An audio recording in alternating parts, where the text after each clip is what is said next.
Good afternoon from Sacred Space at Titania's Realm. As you can see, I'm still having iPhone storage issues. It's wanting to, put all the photos on the cloud. They were already on the cloud, and it's not coming up with the window so you can delete videos and you can jiggle it or juggle it. So it's driving me nuts, people. But anyway, so meanwhile I soldier on making videos on my laptop, which, it's not ideal because I look even more pasty faced than I normally do with my health issues right now. But anyway, here we are back in the room. Don't mind the bags under the eyes. I had a wonderful night dancing last night, so I'm in post shamanic dancing recovery mode. And but I had a wonderful time. I got to the club about 10:30. I got there earlier, but I think it took me a while to get in. So I think I was in there by about 10:30, and the other band was finishing up or just about to finish up, and so I just waited for one of my favourite bands to start up at 11, which was Ramjet, and yes, because I've been so exhausted, I hesitated even to go out.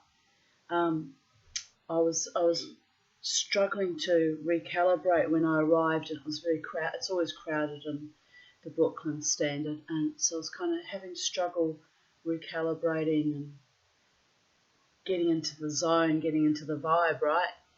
So I had a drink first up, and then that didn't seem to settle me, so I had a second drink, and then I kind of chilled the fuck out. And then by then Ramjet started playing, had set up and started playing.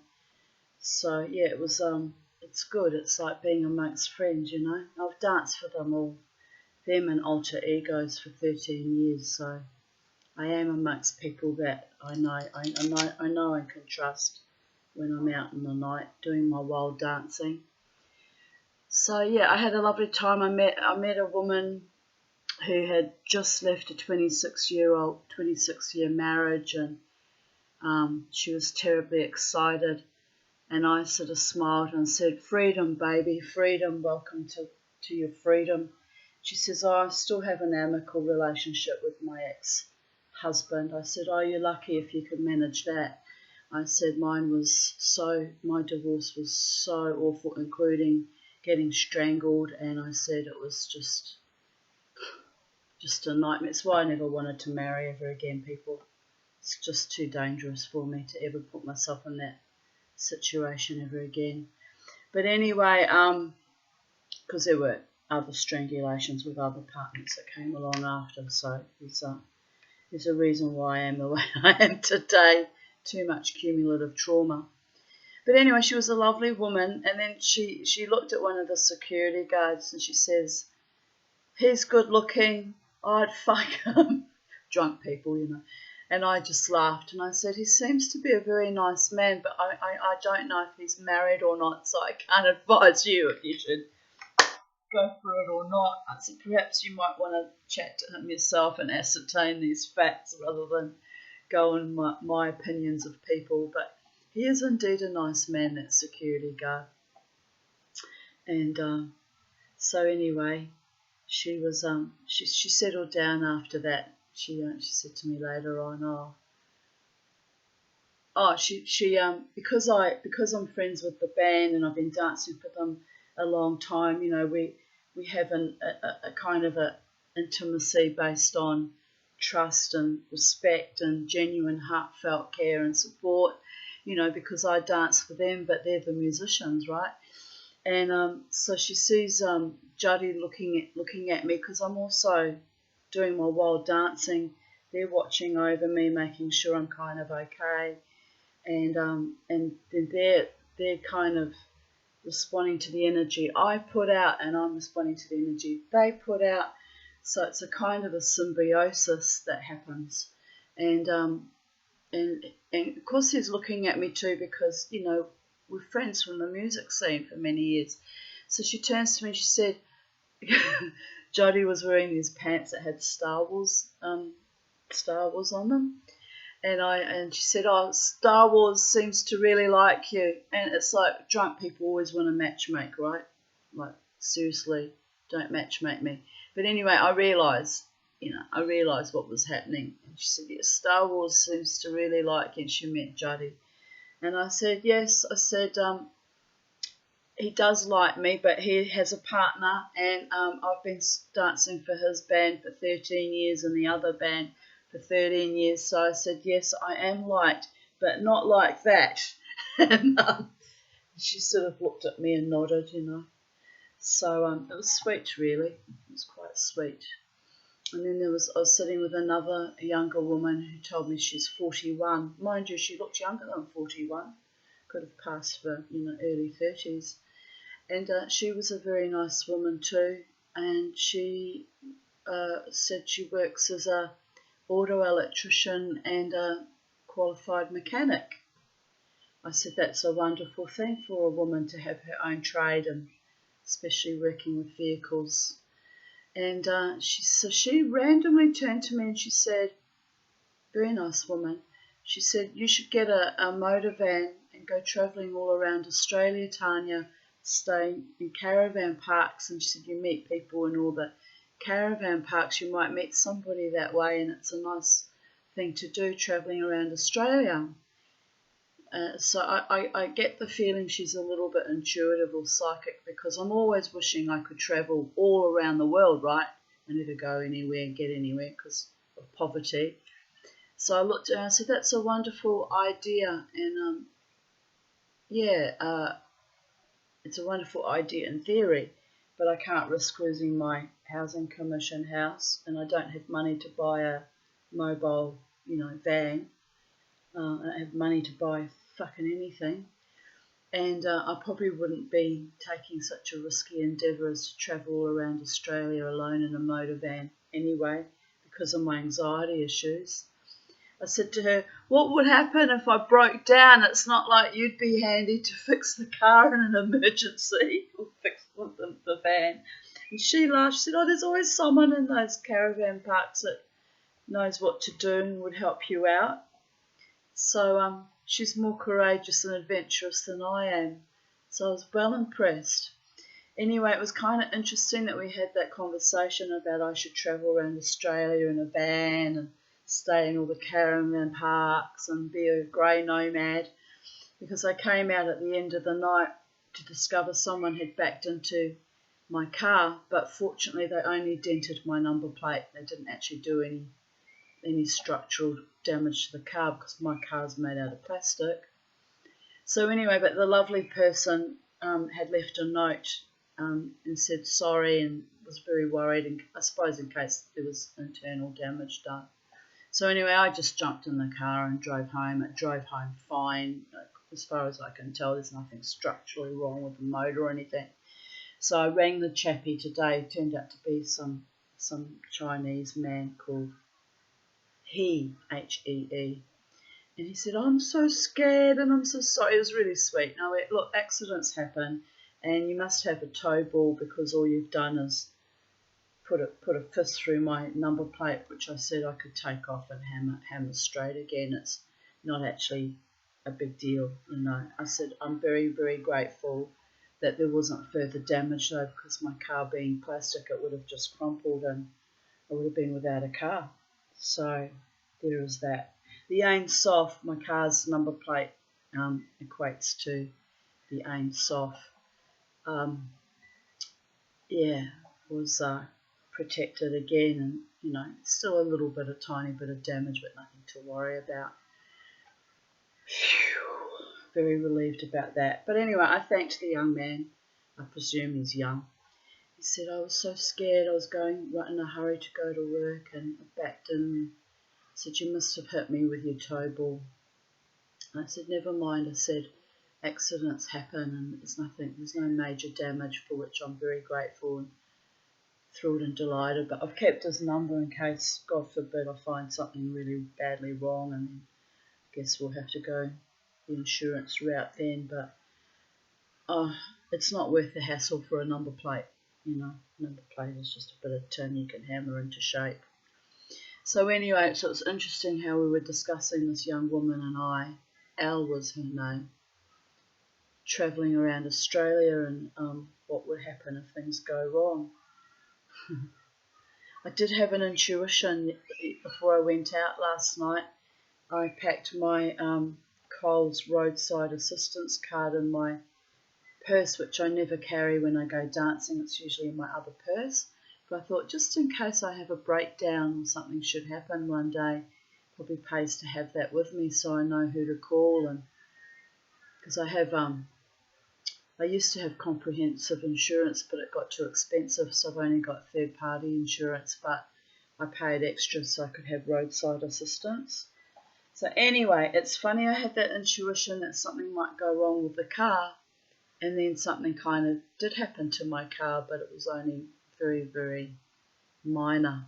But yeah, my intuition is getting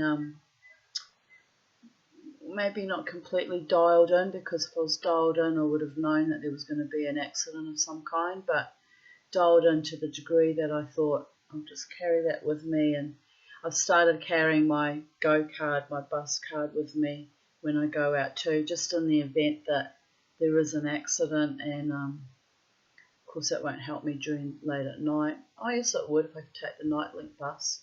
But anyway, I've just started carrying it so that I've got public transport card with me, so if something should happen to the car, I've got a way to get home, because I don't always have a lot of money on me when I go out, and taxis are extraordinarily expensive. So I'm trying to put a little bridge and parameters around my little escapades going dancing at night. And living close to the edge as I do financially, you have to be a bit more practical, you know. But anyway, apart from that little disappointment about the little bingle to my my car, I had a wonderful night. I know when I arrived at the Brooklyn Standard and the vibe felt off, and a lot of people were drunk already, and they were just, I thought maybe I shouldn't come, I'm not in the mood, you know. And I contemplated going home actually, because I was feeling a bit just a bit discombobulated. But Spirit said to me, stick it out, you're going to have a marvellous night. And I did indeed have a marvellous night. I got into my trance zone, I did my wild mosh, and I got into, really got into all the songs, and I reached the point of catharsis where I shed old traumas, and I'm just letting it all hang out, and it was quite wonderful. So, yes, next weekend, I've got to rest a lot this week. I'm going to attempt to go both nights to the Brooklyn Standard, and then on the Saturday to the Koala. I've promised Alter Egos I'm going to come along to the Koala Tavern gig on Saturday. I've promised them, that's penciled in, unless God forbid I get really sick or something, but I don't see any reason why I would. So I've got to conserve energies and build up energies. I'm thinking about going still to the Brooklyn Standard next Friday, because Alter Ego's playing there next Friday. But then I see them at the Koala Tavern anyway, so I'm thinking about doing 2 nights, but I may just do the Saturday night next week. But I'm trying to build up to doing 2 nights, because then it's more exercise, and hopefully it'll help me recalibrate and release a bit of excess weight and baggage. But of course that doesn't really work, because I go home exhausted and then I eat even more. So I'm a bit counterproductive that way, but I'm keen to try and shed a bit of extra weight so that I can resolve some of my sleep apnea problems, so it'll take pressure off my bladder, which is really not happy about life at all, and hasn't been for quite some time. About 8 years now I've been struggling with it. But until I can access the right treatment that will hopefully resolve it, which is all a major risk. I think the best course of action would be to try and heal it naturally by calming the fuck down, dancing even more on the weekend, so exhausting my physical body to the point where it's like doesn't have time to kick off nerve signaling all bloody day and night. And that's my fandangled theory anyway. I didn't have too bad a night last night. I went to bed at 3:30 and I only got up about 2 or 3 times between 3:30 and when did I wake up? I think it was 11. It's not too bad. I actually had almost 7 hours sleep with only a few interruptions. So it's weird. The nights I drink Jack Daniels and Coke and dance like a maniac, my bladder behaves better, which is weird because Coca-Cola's got caffeine in it and is a stimulant, and the alcohol is a stimulant, and the dancing absolutely wildly is utterly exhausting, so should really knock me off my feet, but no, I have better nights. But I can't exist on Jack Daniels and Coke every night of the weekend, and I'll have to, if I'm going to do 2 nights in the weekend, and so I'll have to be drinking something to pay my way in the pub or in the club. I'll have to limit how much I drink, maybe spread it out over 2 nights, just have 2 drinks Friday and 2 drinks Saturday and the rest water. Otherwise I'm just going to burden my body with, too much caffeine and alcohol, and I've got to try and wax on, wax off, juggle it around. Anyway, those are my musings, trying to work out what the best course of action for my bladder is, because it's, quite frankly, a problem that's not going to go away. And my urologist is hesitant to do the Botox treatment until we've done the urodynamics testing, just to make sure it's the right course of action, because she says it's potentially dangerous for me because of the Johnson & Johnson TVT tape I've got shoveled up my cloaca. So, which is a bit worrying because the Botox, I think, is the only other thing they can do. It's the last ditch stand, and she says it works very well, and most people wish they'd done it years ago and just are grateful and happy with it, but I just worry that things will go wrong and I'll be the problem child yet again, as I often am. Don't always respond well to treatments. It is what it is. Mama T's.